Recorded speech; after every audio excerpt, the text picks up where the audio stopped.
സുഗമോ ദേവി സീരിയലിൻ്റെ ഏറ്റവും പുതിയ റിവ്യൂയിലേക്ക് എല്ലാ കൂട്ടുകാർക്കും സ്വാഗതം. കെ നായരാണെങ്കിൽ പ്ലാന്റ് ഭയങ്കര വിജയകരമായി പ്രവർത്തനം ആരംഭിക്കാനുള്ള ഉദ്ഘാടനത്തിനുള്ള എല്ലാ അറേഞ്ച്മെൻറ്റും തയ്യാറാക്കിയ ആ ദിവസം തന്നെ ഗിരീഷ് മാഷും അവരുടെ പാർട്ടിക്കാരും കൂടി ചേർന്ന് അത് അലങ്കോലമാക്കുന്നുണ്ട്. ശരിക്കും പറഞ്ഞാൽ പ്ലാന്റ് പ്രവർത്തിപ്പിക്കാൻ അവർ സമ്മതിക്കുന്നില്ല. അതിൻ്റെ പേരിലുണ്ടായ വാക്കുതർക്കം പ്രവർത്തകരെ ചൊടിപ്പിക്കുകയും അതിനെ തുടർന്ന് കെ നായരെ പിടിച്ച് തള്ളുന്ന ആ ഒരു സാഹചര്യമൊക്കെ ഉണ്ടായി. അതിനുശേഷം ഗിരീഷ് ആണെങ്കിൽ വീട്ടിലേക്ക് വരുന്നുണ്ട്.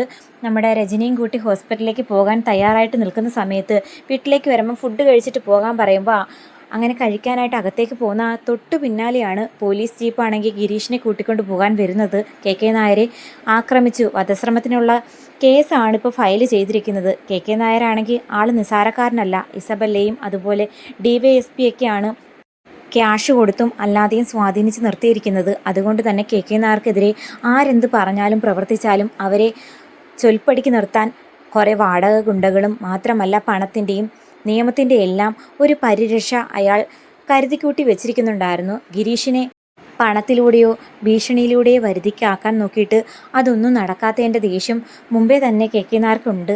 ആ സാഹചര്യത്തിലാണ് ഇപ്പോൾ പ്ലാന്റ് ഉദ്ഘാടന ദിവസം തന്നെ ഇങ്ങനെ വന്ന് പ്രശ്നം ഉണ്ടാക്കിയിരിക്കുന്നത്. അത് അങ്ങനെ നിസ്സാരമായി കളയാനാണെങ്കിൽ അയാൾക്കാകുന്നില്ല. അങ്ങനെ കേസ് കൊടുത്ത് ഗിരീഷിനെ പോലീസ് അറസ്റ്റ് ചെയ്തുകൊണ്ട് വന്ന സമയത്ത് രജനിയും അതുപോലെ അമ്മയൊക്കെ വല്ലാതെ സങ്കടപ്പെടുന്നു. രജനിയാണെങ്കിൽ ഹോസ്പിറ്റലിൽ സ്കാനിങ്ങിന് വേണ്ടിയിട്ട് പോകാൻ റെഡിയായിട്ട് നിൽക്കുമായിരുന്നു. ആ സമയത്ത് ഭർത്താവിനെ ഇങ്ങനെ പോലീസ് അറസ്റ്റ് ചെയ്തുകൊണ്ട് വന്നതൊക്കെ കണ്ടിട്ട് ആകെ സങ്കടപ്പെടുന്നു. ശരിക്കും പറഞ്ഞാൽ പ്രഗ്നൻ്റ് ആയിട്ടിരിക്കുന്ന ഈ സമയം സന്തോഷത്തോടെ ഇരിക്കുന്നതിന് പകരം ഓരോ ദിവസം ഓരോ തരം പ്രശ്നങ്ങളാണ് ചന്ദ്രോത്ത് വീട്ടിലോ അല്ലെങ്കിൽ ഗിരീഷിനെ തേടിയോ വരുന്നത്. ഇപ്പം തന്നെ ദേവിക ഈ പ്ലാന്റ് അനുവദിച്ചു കൊടുത്തതിൻ്റെ ഭാഗമായിട്ടാണ് ഗിരീഷിന് ഇങ്ങനെ സമരവും മറ്റു പ്രശ്നമായിട്ട് ഇറങ്ങേണ്ടി വന്നത്. അപ്പോൾ എല്ലാത്തിനും കാരണക്കാരി ദേവികയാണെന്നുള്ളൊരു കുറ്റപ്പെടുത്തലാണ് ഇപ്പോഴും രജനി പറയുന്നത്. എല്ലാത്തിനും കാരണം ദേവികയാണ്. ദേവിക ഈ പ്ലാന്റിന് അനുമതി കൊടുത്തത് കൊണ്ട് മാത്രമല്ലേ ഗിരീഷിന് ഇങ്ങനെയൊക്കെ പ്രശ്നങ്ങൾ നേരിടേണ്ടി വന്നത്. എന്തായാലും ഞാൻ അച്ഛനെ കാര്യങ്ങൾ വിളിച്ച് പറയട്ടെ എന്ന് പറഞ്ഞ് രജനിയാണെങ്കിൽ സിദ്ധുവിനെ വിളിച്ച് കാര്യങ്ങളൊക്കെ പറയുന്നു. അങ്ങനെ സിദ്ധു ആണെങ്കിൽ ആ കാര്യം പ്രഭാവതി അറിയിക്കുമ്പോഴത്തേക്കും മേലെ നിന്ന് എല്ലാം കേൾക്കുന്നുണ്ടായിരുന്നു നമ്മുടെ നന്ദനാണെങ്കിൽ ഒന്നും അറിയാത്തത് കണക്ക് നല്ല പിള്ള ചെമഞ്ഞ് നിൽക്കുവാണല്ലോ. കാരണം ദേവി അർജൻറ്റായിട്ട് കൊടുക്കേണ്ട ആ ഒരു ഫയൽ മന്ത്രി ഒപ്പിട്ട ഫയലാണ് മാറ്റി വെച്ചിരിക്കുന്നത്. അതും ഇസബല്ലയ്ക്ക് വേണ്ടിയിട്ട്. കൂടാതെ തൻ്റെ അളിയനെ പോലീസ് അറസ്റ്റ് ചെയ്തതിലും ചേച്ചി വിഷമിക്കുന്നതിലും താനും ഒരു കാരണക്കാരനാണെന്ന് വ്യക്തമായിട്ട് അറിയാം. കാരണം ദേവികയ്ക്ക് പൂർണ്ണ മനസ്സോടെയൊന്നുമല്ല കെ നായരുടെ പ്രൊജക്റ്റ് ഒപ്പിട്ട് കൊടുത്തത്. നിരന്തരം അമ്മയും താനും കൂടി സമ്മർദ്ദം ചെലുത്തി തന്നെയാണ് ദേവിയെ കൊണ്ട് ഒപ്പിടിപ്പിച്ചത്. എന്നിട്ടൊന്നും അറിയാത്ത രൂപത്തിൽ ദേവിയെ എല്ലാവരും കുറ്റപ്പെടുത്തുന്നത് കണ്ട് മൗനമായിട്ട് സന്തോഷിക്കുന്നത് പോലെയാണ് നന്ദൻ്റെ ഇപ്പോഴത്തെ പെരുമാറ്റം. എന്തൊക്കെ പറഞ്ഞാലും നന്ദൻ്റെ ഈ ഒരു വഞ്ചന ദേവിയെയും അതുപോലെ ചന്ദ്രോത്ത് വീട്ടിലെ ഓരോ വ്യക്തികളെയും വല്ലാതെ മാനസിക സമ്മർദ്ദത്തിലും വിഷമത്തിലേക്കും കാര്യങ്ങൾ കൊണ്ടുപോകുന്നത് കണ്ടിട്ട് പോലും ഒരു മനസാക്ഷി ഇല്ലാണ്ട് സത്യങ്ങൾ തുറന്നു പറയാതെ നിൽക്കുവാണ് ഇപ്പോഴും നന്ദൻ. അധികം താമസിക്കുന്നതിന് മുമ്പിട്ട് എത്രയും പെട്ടെന്ന് ഗിരീഷിനെ പുറത്തിറക്കണം, അല്ലെങ്കിൽ രജനിമോൾ ആകെ സങ്കടപ്പെടുമെന്ന് പ്രഭാവതി പറഞ്ഞ് സിദ്ധു ആണെങ്കിൽ അതിന് വേണ്ടിയിട്ടുള്ള കാര്യങ്ങൾ തയ്യാറാക്കാൻ വേണ്ടിയിട്ട് പോകുന്നുണ്ട്. സ്റ്റേഷനിൽ നിന്ന് ഗിരീഷിനെ ഇറക്കാൻ സിദ്ധു പോകുന്ന സമയത്ത് ഈ കാര്യം നമ്മുടെ കെവിനും ഇസബല്ലയും അതുപോലെ ഋഷിയും ചർച്ച ചെയ്യുന്നുണ്ട്.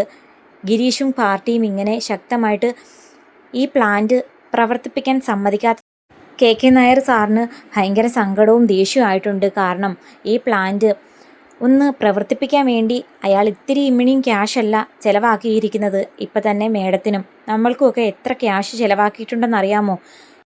ദേവിയേക്ക് പ്രത്യേകിച്ച് കമ്മീഷനും കൈക്കൂലിയൊന്നും കൊടുക്കേണ്ടി വന്നില്ല. എങ്കിലും നമ്മൾക്കൊക്കെ തന്നതിൻ്റെ കണക്ക് അയാൾ നമ്മളെ വിളിച്ച് ഓർമ്മിപ്പിച്ചിട്ടുണ്ട്. എങ്ങനെയെങ്കിലും ആ ഗിരീഷിനെ ഒന്ന് ഒതുക്കി തീർത്തെങ്കിലേ പറ്റൂ. ഗിരീഷ് കാരണമാ അനുയായികൾ പോലും ശക്തമായിട്ട് ഇങ്ങനെ സമരവും കാര്യമൊന്നും പറഞ്ഞ് നടക്കുന്നതെന്നാ സാറ് പറയുന്നത്. അതിനുവേണ്ടി നമ്മൾ എന്ത് ചെയ്യണമെന്ന് ആലോചിക്കുന്ന സമയത്ത് ഇസബല്ലയാണെങ്കിൽ ഒരു മനസാക്ഷിയും ഇല്ലാണ്ട് പറയുന്നുണ്ട്. അതായത് ഗിരീഷിനെ രാത്രി ഒളിഞ്ഞിട്ട് ആക്രമിക്കണം. അയാൾ എണീറ്റ് നടക്കുമെങ്കിൽ മാത്രമല്ലേ സമരവും കാര്യമായിട്ട് മുന്നോട്ട് വരുള്ളൂ. അയാളെ ഒളിഞ്ഞ് ആക്രമിച്ചു കഴിഞ്ഞാൽ പെട്ടെന്നൊന്നും സമരവും കാര്യമായിട്ടൊന്നും ആരും വരില്ല. അപ്പം കെവിൻ പറയുന്നു, അത് വലിയ പ്രശ്നമാകില്ലേ? നന്ദനെങ്ങാനും അറിഞ്ഞു കഴിഞ്ഞാൽ ഇതിൻ്റെ പിന്നിൽ കളിക്കുന്നത് നമ്മളാണെന്നുള്ള കാര്യം തിരിച്ചറിഞ്ഞു കഴിഞ്ഞാൽ അവൻ നമ്മളോട് പിണങ്ങില്ലേ? അതിനാരറിയാനാ? ഗിരീഷിനെ ആക്രമിച്ചത് കെ നായരോ അല്ലെങ്കിൽ അയാൾ ഏർപ്പെടുത്തിയ ആരെങ്കിലും ആയിരിക്കുമെന്ന് തെറ്റിദ്ധരിച്ചോളും. എന്തായാലും ഋഷിയും കെവിനൊന്നും ഇതിനെക്കുറിച്ച് ആലോചിച്ച് പേടിക്കണ്ട.